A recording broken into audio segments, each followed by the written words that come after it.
हाय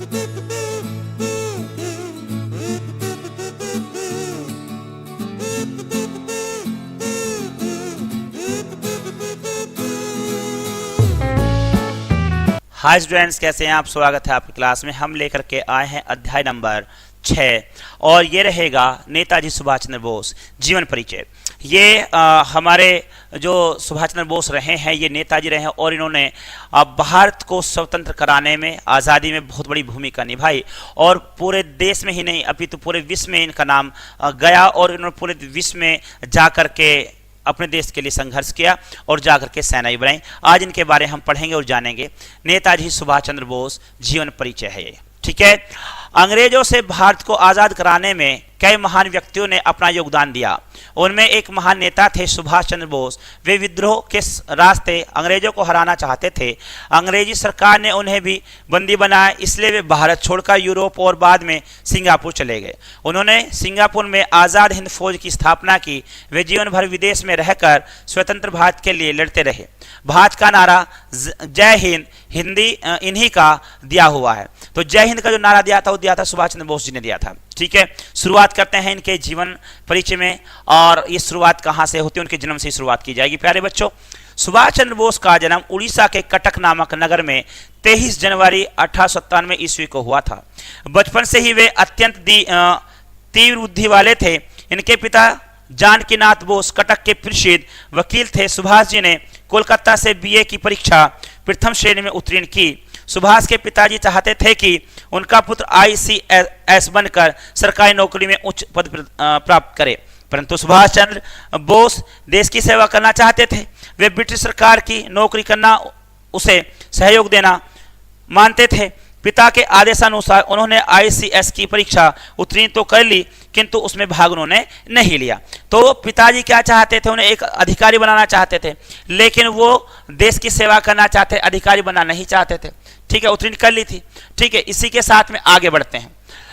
अब किस तरह से, किंतु अपनी आत्मा की आवाज को सर्वोपरि मानते हुए ICS से इस्तीफा दे दिया और भारत लौट आए। अब अधिकारी तो बन गए थे, लेकिन उसको त्याग दिया, क्योंकि देश की रक्षा करनी थी, राष्ट्र की रक्षा करनी थी, राष्ट्र हित में काम करना था, ठीक है। स्वदेश लौटने पर ये गांधी जी के सविनय अवज्ञा आंदोलन में कूद पड़े। बंगाल में देशबंधु चित्तरंजन दास का बड़ा प्रभाव था। सुभाष बाबू ने उन्हें अपना राजनीतिक गुरु बनाया। प्रिंस ऑफ वेल्स भारत आने वाले थे। अंग्रेज सरकार उनके स्वागत की तैयारी में लगी हुई थी। कांग्रेस ने इस स्वागत समारोह का बहिष्कार करने का निश्चय किया।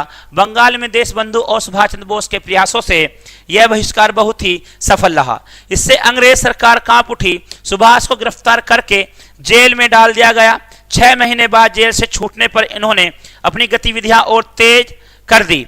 इन्होंने देशबंधु व अन्य नेताओं के साथ मिलकर स्वराज पार्टी गठित की। सन 1918 ईस्वी में कोलकाता नगर निगम के निर्वाचन में स्वराज पार्टी सफल रही। सुभाष निगम के कार्यपालक बन गए। उन्होंने 5 महीने में ही नगर निगम की काया पलट करके जन कल्याण के अनेक कार्य कर दिए। अब देखेगा उन्होंने यहां से क्या काम करना शुरू किया है, नगर निगम में काम करना शुरू कर दिया। अब नगर निगम में जब काम करना शुरू कर दिया तो वह काम इतनी ईमानदारी से किया कि वो सारा काम अच्छा होता जा रहा था और सब जो है सब व्यवस्थित होता चला गया। इसी के साथ में 1932 में होता क्या है, सुभाष बाबू को फिर एक कारावास हुआ। इस बार उन्हें अल्मोड़ा जेल में रखा गया। अल्मोड़ा जेल में उनकी तबीयत फिर से बिगड़ गई। वैद्य की सलाह पर सुभाष बाबू इस बार इलाज के लिए यूरोप जाने को राजी हो गए। 1933 ईस्वी से 1936 ईस्वी सुभाष बाबू यूरोप में रहे। 3 वर्ष पूरे। यूरोप में सुभाष बाबू ने अपनी सेहत का ख्याल रखने के साथ साथ अपना कार्य भी जारी रखा। वहां वे इटली के नेता मुसेलिनी से मिले, जिन्होंने उन्हें भारत के स्वतंत्र संग्राम की सहायता करने का वचन दिया। सुभाष बाबू ने क्रांतिकारी व अहिंसात्मक आंदोलन में सक्रिय भाग लेना शुरू कर दिया। वे 1938 ईस्वी में कांग्रेस के अध्यक्ष बने। भगत सिंह और उनके साथियों को फांसी दी गई। भगत सिंह को न बचा पाने पर सुभाष बाबू गांधी जी और कांग्रेस के तरीकों से बहुत नाराज हो गए। गांधी जी की नम्र नीतियों से उनकी विचारधारा मेल न खाई, अतः वे कांग्रेस से अलग हो गए। उन्होंने अपना फॉरवर्ड ब्लॉक नामक राजनीतिक दल बनाया। उनका यह दल बहुत जल्दी प्रसिद्धि पा गया, अतः उन्हें गिरफ्तार कर लिया गया। द्वितीय महायुद्ध आरंभ हो चुका था।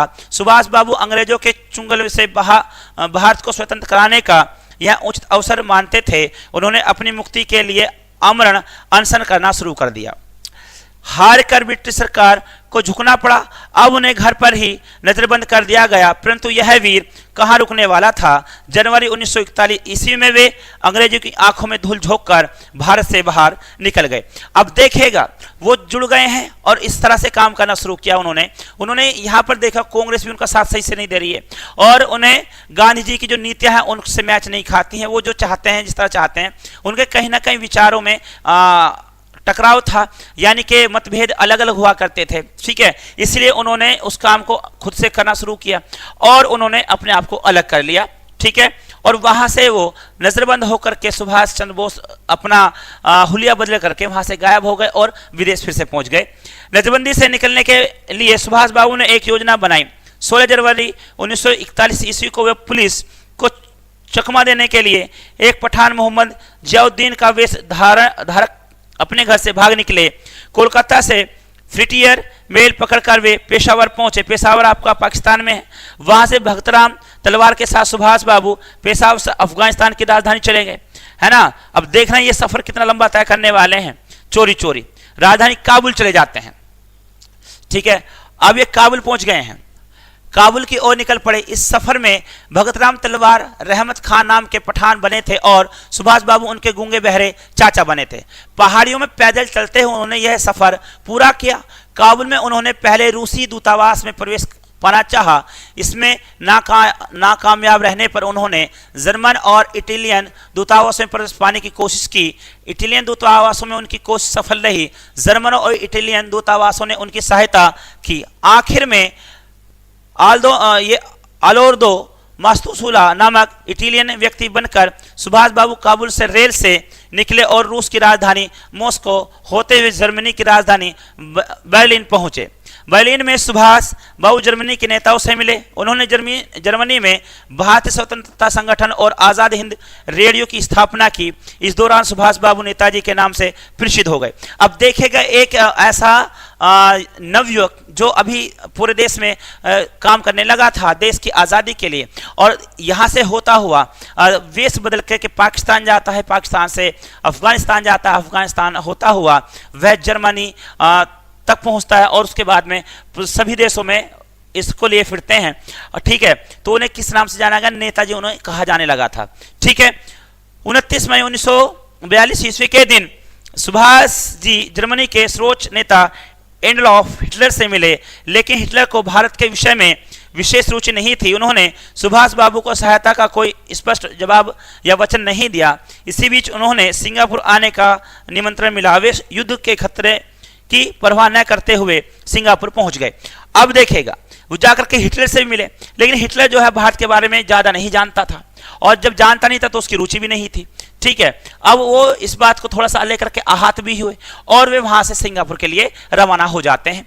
सिंगापुर और उसके आसपास बहुत से भारतीय रहते थे। जापानियों ने अंग्रेजी सेना के काफी सैनिकों को बंदी बनाया था, जिनमें से अधिकांश भारतीय थे। सुभाष बाबू ने इन सैनिकों को मुक्त कराया।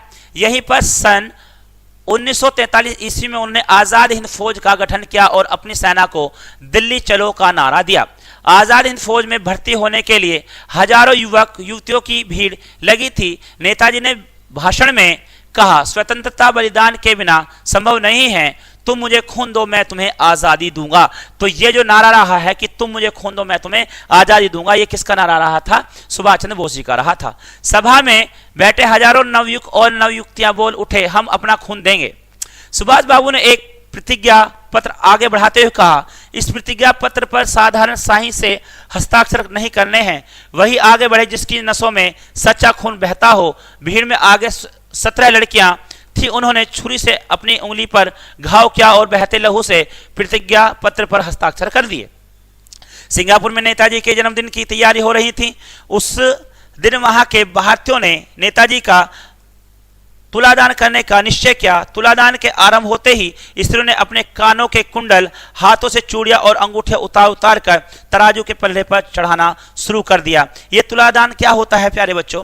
उनका जन्मदिन था, बर्थडे मनाया जा रहा था, तो उन्हें एक तराजू के दूसरे पल्ले पर बैठाना था और इस तरफ जो भी आभूषण है, पैसा वो चढ़ा करके उनको तोलना था। ये तुलादान होता था। ठीक है, इसी के साथ में एक स्त्री रोते हुए सिंदूर भरा हुआ अपना मंगलसूत्र भी पलड़े में रख दिया। इतने में एक वृद्धा आई। उसने अपने मृत पुत्र के चित्र के फ्रेम को पल्ले पर चढ़ा दिया। इसके चढ़ते ही तराजू का कांटा बराबर हो गया। सुभाष चंद्र बोले, कौन कहता है कि भारत आजाद नहीं होगा? मां का बलिदान व्यर्थ नहीं जा सकता। अब अगर कोई सोचता हो, यहां तक ये बात आती है कि भारत आजाद नहीं होगा, तो ये गलतफहमी है और ये बहुत गलत बात हो जाएगी। लेकिन एक माँ अगर इतना बलिदान कर सकती है तो समझ लीजिएगा वो दिन दूर नहीं जब हमारा देश आजाद होने वाला होगा। ये सुभाष चंद्र बोस जी के वहां पर वाक्य थे। आजाद हिंद फौज ने आगे क्या होता है, आजाद हिंद फौज ने ब्रिटिश सैनिकों को उनके स्थानों पर हराया। विजय प्राप्त करती हुई यह सेना बर्मा, आज का म्यांमार की ओर से कई स्थानों पर भारत की सीमाओं के अंदर पहुंच गई और वहां पर तिरंगा गाड़कर आजादी की घोषणा कर दी। कहा जाता है कि सिंगापुर के ही पास 18 अगस्त 1945 ईस्वी को उनका विमान दुर्घटनाग्रस्त हो गया और उसमें आजादी के दीवाने भारत माता के इस लाल की जीवन लीला अकाल ही समाप्त हो गई। आज तक ये कन्फर्म नहीं किया जा सका कि उनकी मृत्यु कैसे हुई थी। माना यह जाता है कि वे जब जहाज से आ रहे तो वह जो है जहाज वहां पर दुर्घटनाग्रस्त हुआ और उनकी मृत्यु हो गई। तो प्यारे बच्चों, ये थे आजादी के वीर सिपाही नेताजी सुभाष चंद्र बोस। ठीक है, और इसी के साथ हम पढ़ेंगे यहाँ पर शब्द अर्थ। ये लीजिएगा, तीव्र बुद्धि यानी कि बहुत बुद्धिमान होना, सर्वोपरि सबसे ऊपर वाला, सविनय आज्ञा आंदोलन महात्मा गांधी का सत्याग्रह का एक रूप, गतिविधियों तेज करना, किसी कार्य को उद्देश्यपूर्ण बढ़ाना, कामयाब सफल, तुलादान दान देने की भारतीय पद्धति है, दुर्घटनाग्रस्त होना, दुर्घटना में फंस जाना, ICS इंडियन सर्विस सर्विसेज नौकरी से इस्तीफा देना, नौकरी छोड़ना, बहिष्कार करना, भाग लेना, चकमा धोखा, गठन करना बनाना, अमरण अनशन मरने तक खाए बिना उपवास करना, आरंभ शुरू करना। तो प्यारे बच्चों, ये था आज का आपका चैप्टर। कैसा रहा? आपने जाना नेताजी सुभाष चंद्र बोस जी के बारे में। यह उनका जीवन परिचय था जो उन्होंने संघर्ष किया। बहुत ही एक अच्छा अध्याय रहा। इसको आप फिर से पढ़िएगा, समझिएगा और आगे बढ़िएगा। मैं लेता हूँ आपसे विदा। मिलते हैं अगली क्लास में। तब तक के लिए गुड डे, गुड लक।